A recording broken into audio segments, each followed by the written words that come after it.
Hi, എല്ലാവർക്കും നമസ്കാരം. Stock മാർക്കറ്റിൽ നിന്ന് അത്യാവശ്യം നല്ല ലാഭമൊക്കെ കിട്ടിയിട്ടുണ്ടോ? കൊള്ളാം, അഭിനന്ദനങ്ങൾ. പക്ഷേ ആ ലാഭത്തിന്റെ ഒരു പങ്ക് ടാക്സായി കൊടുക്കണമല്ലോന്ന് ഓർക്കുമ്പോൾ ഒരു ചെറിയ ടെൻഷൻ വരുന്നുണ്ടോ? സാരമില്ല, പേടിക്കുകയേ വേണ്ട. സ്റ്റോക്ക് മാർക്കറ്റ് വരുമാനത്തിന്റെ ടാക്സ് എങ്ങനെയാണ് കണക്കാക്കുന്നതെന്നതിനെക്കുറിച്ചുള്ള നിങ്ങളുടെ എല്ലാ സംശയങ്ങളും നമുക്കിന്ന് ക്ലിയർ ചെയ്യാം. ഇത് സത്യം പറഞ്ഞാ ഇൻവെസ്റ്റ് ചെയ്യുന്ന നമ്മളെല്ലാരും എപ്പോഴെങ്കിലും ചിന്തിക്കുന്ന ഒരു കാര്യമാണ്, അല്ലേ? പ്രോഫിറ്റ് കാണുമ്പോൾ ഭയങ്കര സന്തോഷം തോന്നും. പക്ഷെ ടാക്സ് എത്ര കൊടുക്കണമെന്ന് ചിന്തിക്കുമ്പോൾ ഒരു കൺഫ്യൂഷൻ, എവിടെ തുടങ്ങണമെന്നറിയില്ല. ഒരു വിഷമവും വേണ്ട, നമ്മൾ സ്റ്റെപ്പ് ബൈ സ്റ്റെപ്പായിട്ട് പോകുമ്പോൾ ഇത് വളരെ സിമ്പിളായിട്ട് തോന്നും. അപ്പോ നമുക്ക് കാര്യത്തിലേക്ക് കിടക്കാം. ആദ്യം തന്നെ നമ്മൾ മനസ്സിലാക്കേണ്ട ഒരു പ്രധാനപ്പെട്ട കാര്യമുണ്ട്. അതായത് സ്റ്റോക്ക് മാർക്കറ്റിൽ നിന്ന് കിട്ടുന്ന എല്ലാ വരുമാനത്തിനും ഒരേ ടാക്സ് അല്ല വരുന്നത്.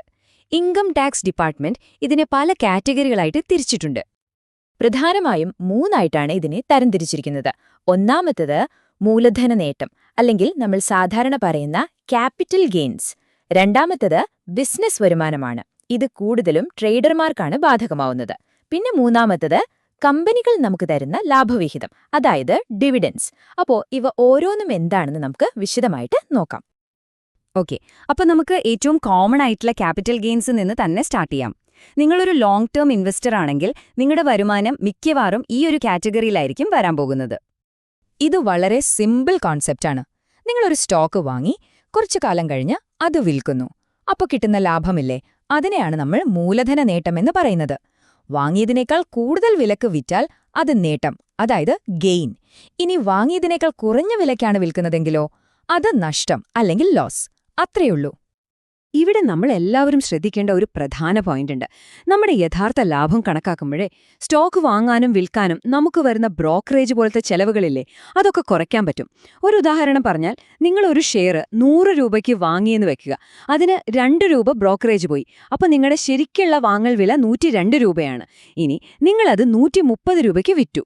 അപ്പോൾ 3 രൂപ ബ്രോക്കറേജ് പോയെന്ന് വിചാരിക്കുക. അപ്പോൾ നിങ്ങൾക്ക് കയ്യിൽ കിട്ടിയത് 127 രൂപ. അങ്ങനെയെങ്കിൽ നിങ്ങളുടെ യഥാർത്ഥ ലാഭം 127 - 102, അതായത് 25 രൂപയാണ്, 30 രൂപയല്ല. ഈ 25 രൂപയ്ക്ക് മാത്രം ടാക്സ് കൊടുത്താൽ മതി. ശരി, ഇനി നമ്മൾ വരുന്നത് ഇതിലെ ഏറ്റവും പ്രധാനപ്പെട്ട കാര്യത്തിലേക്കാണ്.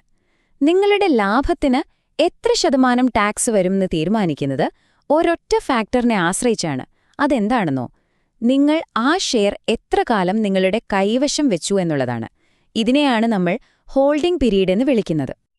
ഇത് സിമ്പിളാണ്. നിങ്ങളൊരു ഷെയർ വാങ്ങി 1 വർഷം തികയുന്നതിന് മുൻപ് വിറ്റാൽ അതിൽ നിന്ന് കിട്ടുന്ന ലാഭമാണ് ഹ്രസ്വകാല മൂലധന നേട്ടം, അഥവാ ഷോർട്ട് ടേം ക്യാപിറ്റൽ ഗെയിൻ. ഇനി 1 വർഷത്തിൽ കൂടുതൽ കൈവശം വെച്ച ശേഷമാണ് വിൽക്കുന്നതെങ്കിലോ അപ്പോൾ കിട്ടുന്ന ലാഭം ദീർഘകാല മൂലധന നേട്ടം, അല്ലെങ്കിൽ ലോങ് ടേം ക്യാപിറ്റൽ ഗെയിൻ ആവും. ഈ രണ്ടിനും ടാക്സ് നിരക്കിൽ നല്ല വ്യത്യാസമുണ്ട് കേട്ടോ. ആദ്യം നമുക്ക് ഷോർട്ട് ടേം നോക്കാം. അതായത് 1 വർഷത്തിനുള്ളിൽ ഷെയർ വിറ്റ് കിട്ടുന്ന ലാഭത്തിന് നിങ്ങളുടെ ശമ്പളമോ മറ്റു വരുമാനങ്ങളോ എത്ര തന്നെ ആയാലും ശരി, ആ ലാഭത്തിന്മേൽ ഫ്ലാറ്റായിട്ട് 15% നികുതി കൊടുക്കണം. എന്നാൽ ലോങ് ടേം ഇൻവെസ്റ്റേഴ്സിന് ഒരു സന്തോഷവാർത്തയുണ്ട്. ഒരു ഫിനാൻഷ്യൽ ഇയറിൽ നിങ്ങൾക്ക് കിട്ടുന്ന ദീർഘകാല ലാഭം 1 ലക്ഷം രൂപ വരെയാണെങ്കിൽ 1 രൂപ പോലും ടാക്സ് കൊടുക്കേണ്ട. 1 ലക്ഷത്തിന് മുകളിൽ എത്രയാണോ ലാഭം വരുന്നത് ആ എമൗണ്ടിന് മാത്രം 10% നികുതി കൊടുത്താൽ മതി. ഇത് നല്ലൊരിളവാണല്ലേ? ഇനി എപ്പോഴും ലാഭം മാത്രമാവില്ലല്ലോ, ചിലപ്പോൾ നഷ്ടവും വരാം. അപ്പോൾ എന്തു ചെയ്യും? ഇവിടെയാണ് സെറ്റ് ഓഫ് റൂൾസ് വരുന്നത്. നിങ്ങൾക്ക് ഷോർട്ട് ടേം ലോസ് ഉണ്ടെങ്കിൽ അത് അതേ വർഷത്തെ ഷോർട്ട് ടേം ഗെയിനിൽ നിന്നോ ലോങ് ടേം ഗെയിനിൽ നിന്നോ കുറയ്ക്കാം. പക്ഷെ ഒരു പ്രധാനപ്പെട്ട നിയമം ഓർക്കണം. നിങ്ങൾക്ക് ലോങ് ടേം ലോസ് ആണ് വരുന്നതെങ്കിൽ അത് ലോങ് ടേം ഗെയിനിൽ നിന്ന് മാത്രമേ കുറയ്ക്കാൻ പറ്റൂ, ഷോർട്ട് ടേം ഗെയിനിൽ നിന്ന് കുറയ്ക്കാൻ പറ്റില്ല. ഇനി 1 വർഷം ഇങ്ങനെ കുറച്ചിട്ടും നഷ്ടം ബാക്കിയുണ്ടെങ്കിലോ ആ നഷ്ടം അടുത്ത 8 വർഷം വരെ നമുക്ക് മുന്നോട്ട് കൊണ്ടുപോകാം, അതായത് ക്യാരി ഫോർവേഡ് ചെയ്യാം. ആ വർഷങ്ങളിലെ ലാഭവുമായിട്ട് അതിനെ തട്ടിക്കിഴക്കുകയും ചെയ്യാം. ഓക്കെ, അപ്പോൾ ഇതുവരെ നമ്മൾ സംസാരിച്ചത് ഇൻവെസ്റ്റേഴ്സിന്റെ കാര്യമാണ്. ഇനി നമുക്ക് ട്രേഡർമാരുടെ കാര്യത്തിലേക്ക് വരാം. നിങ്ങൾ സ്ഥിരമായി ഇൻട്രാഡേ ട്രേഡിംഗോ അല്ലെങ്കിൽ FNO ട്രേഡിംഗൊക്കെ ചെയ്യുന്ന ആളാണെങ്കിൽ നിങ്ങളുടെ വരുമാനം ക്യാപിറ്റൽ ഗെയിനായിട്ടല്ല, മറിച്ച് ബിസിനസ് വരുമാനമായിട്ടാണ് കണക്കാക്കുക. ഇതിലും 2 തരം തിരിവുകളുണ്ട്. ഇൻട്രാഡേ ട്രേഡിംഗിൽ നിന്നുള്ള ലാഭത്തെ സ്പെക്യുലേറ്റീവ് ഇൻകം, അഥവാ ഊഹക്കച്ചവട ലാഭം എന്നാണ് പറയുന്നത്. അതേസമയം F&O ട്രേഡിംഗിൽ നിന്നുള്ള ലാഭം നോൺ സ്പെക്യുലേറ്റീവ് ബിസിനസ് ഇൻകമാണ്. രണ്ടിൽ നിന്നുള്ള ലാഭത്തിനും ടാക്സ് വരുന്നത് നിങ്ങളുടെ ഇൻകം ടാക്സ് സ്ലാബ് അനുസരിച്ചാണ്. പക്ഷേ നഷ്ടത്തിന്റെ കാര്യത്തിൽ ഒരു വ്യത്യാസമുണ്ട്. ഇൻട്രഡേ നഷ്ടം 4 വർഷം വരെ ക്യാരി ഫോർവേഡ് ചെയ്യാൻ പറ്റും, എന്നാൽ F&O നഷ്ടം 8 വർഷം വരെ മുന്നോട്ട് കൊണ്ടുപോകാം. ഇവിടെ നമ്മൾ ഓർക്കേണ്ട ഏറ്റവും പ്രധാനപ്പെട്ട കാര്യം ഇതാണ്. ക്യാപിറ്റൽ ഗെയിൻസിന് 15% അല്ലെങ്കിൽ 10% എന്നൊക്കെ പറഞ്ഞതുപോലെ ഒരു ഫിക്സ്ഡ് റേറ്റ് വിടില്ല.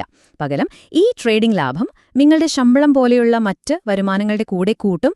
എന്നിട്ട് ടോട്ടൽ വരുമാനത്തിന് നിങ്ങൾ ഏത് ടാക്സ് സ്ലാബിലാണോ വരുന്നത്, അതായത് 5%, 20%, 30%, ആ നിരക്കിലായിരിക്കും നിങ്ങൾ ടാക്സ് കൊടുക്കേണ്ടത്. അപ്പോ ക്യാപിറ്റൽ ഗെയിനും ബിസിനസ് ഇൻകമും കഴിഞ്ഞു. ഇനി നമുക്ക് ഡിവിഡൻഡ്, പിന്നെ ഷെയർ ബൈബാക്ക് ഇതുപോലുള്ള മറ്റു വരുമാനങ്ങളെപ്പറ്റിയൊന്ന് നോക്കാം. കമ്പനികൾ നമുക്ക് തരുന്ന ലാഭവിഹിതം, അതായത് ഡിവിഡൻഡ്, അതും നമ്മുടെ വരുമാനത്തിന്റെ കൂടെ ചേർക്കും. എന്നിട്ട് നമ്മുടെ ടാക്സ് സ്ലാബ് ഏതാണോ അതനുസരിച്ച് ടാക്സ് കൊടുക്കണം. പക്ഷേ ഷെയർ ബൈബാക്കിന്റെ കാര്യത്തിൽ കുറച്ച് പുതിയ നിയമങ്ങളുണ്ട്. അത് നമുക്ക് നോക്കാം. ഇതൊന്ന് പ്രത്യേകം ശ്രദ്ധിക്കണം, കാരണം ഇവിടെ പുതിയൊരു നിയമം വന്നിട്ടുണ്ട്. ലിസ്റ്റ് ചെയ്ത കമ്പനികൾ ഷെയർ ബൈബാക്ക് നടത്തുമ്പോൾ ഇൻവെസ്റ്ററായ നമ്മുടെ കയ്യിൽ നിന്ന് നേരിട്ട് ടാക്സ് പിടിക്കില്ല. പകരം കമ്പനി തന്നെ ഒരു ബൈബാക്ക് ടാക്സ് ഗവൺമെന്റിലേക്ക് അടയ്ക്കും. ഇതിന്റെ ഗുണമെന്താണെന്ന് വെച്ചാൽ, നമുക്ക് കിട്ടുന്ന പണത്തിന് പിന്നീട് നമ്മൾ ടാക്സ് കൊടുക്കേണ്ട ആവശ്യമില്ല. അത് ടാക്സ് ഫ്രീ ആയിരിക്കും. അപ്പോ ഇത്രയും കാര്യങ്ങൾ ഒരുവിധം ക്ലിയറായി എന്ന് വിചാരിക്കുന്നു. ഇനി ഏറ്റവും പ്രധാനപ്പെട്ട പ്രാക്ടിക്കലായിട്ടുള്ള അടുത്ത സ്റ്റെപ്പിലേക്ക് കടക്കാം. ഈ പറഞ്ഞ കാര്യങ്ങളെല്ലാം എങ്ങനെ നമ്മുടെ ഇൻകം ടാക്സ് റിട്ടേൺ ഫയൽ ചെയ്യുമ്പോൾ കൃത്യമായി കാണിക്കും. ശരിയായ ITR ഫോം സെലക്ട് ചെയ്തില്ലെങ്കിൽ നിങ്ങളുടെ റിട്ടേൺ ഇൻവാലിഡ് ആകാൻ വരെ സാധ്യതയുണ്ട്. അതുകൊണ്ട് ഇത് വളരെ പ്രധാനമാണ്. ശ്രദ്ധിച്ചു കേൾക്കുക. നിങ്ങൾക്ക് ഷെയർ വിറ്റിട്ടുള്ള ലാഭം, അതായത് ക്യാപിറ്റൽ ഗെയിൻ, അത് മാത്രമാണെങ്കിൽ ITR 2 ഫോം ഉപയോഗിച്ചാൽ മതി. പക്ഷേ നിങ്ങൾക്ക് ട്രേഡിംഗിൽ നിന്നുള്ള ബിസിനസ് വരുമാനമുണ്ടെങ്കിൽ നിർബന്ധമായും ITR 3 ഫോം തന്നെ ഫയൽ ചെയ്യണം. ഇനി നിങ്ങൾക്ക് ക്യാപിറ്റൽ ഗെയിനും ബിസിനസ് ഇൻകമും രണ്ടുമുണ്ടെങ്കിലോ, അപ്പോഴും ITR 3 തന്നെയാണ് ശരിയായ ഫോം. അപ്പം നമ്മൾ ഇതുവരെ സംസാരിച്ച പ്രധാനപ്പെട്ട കാര്യങ്ങൾ പെട്ടെന്നൊന്ന് ഓടിച്ചു നോക്കിയാലോ? ഒന്നാമതായി, നിങ്ങളുടെ യഥാർത്ഥ ലാഭം കണക്കാക്കുമ്പോൾ ബ്രോക്കറേജ് പോലുള്ള ചെലവുകൾ കുറയ്ക്കാൻ മറക്കരുത്. രണ്ടാമതായി, ഹോൾഡിംഗ് പീരീഡ്, അതായത് 1 വർഷത്തിൽ കൂടുതലാണോ കുറവാണോ എന്നതിനെ ആശ്രയിച്ചിരിക്കും നിങ്ങളുടെ ടാക്സ് റേറ്റ്. മൂന്നാമത്തെ പോയിന്റ്, നഷ്ടങ്ങൾ വന്നാൽ അത് അടുത്ത വർഷങ്ങളിലേക്ക് ക്യാരി ഫോർവേഡ് ചെയ്ത് ലാഭവുമായി സെറ്റ് ഓഫ് ചെയ്യാം. നാലാമത്തേതും ഏറ്റവും പ്രധാനപ്പെട്ടതും, നിങ്ങളുടെ വരുമാനമനുസരിച്ച് ശരിയായ ITR ഫോം, അതായത് ITR 2 അല്ലെങ്കിൽ ITR 3 തിരഞ്ഞെടുക്കുക. അപ്പോ ഒരു അവസാന കാര്യം കൂടി.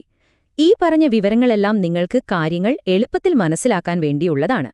ഓരോരുത്തരുടെയും സാമ്പത്തിക സാഹചര്യങ്ങൾ വളരെ വ്യത്യസ്തമായിരിക്കും.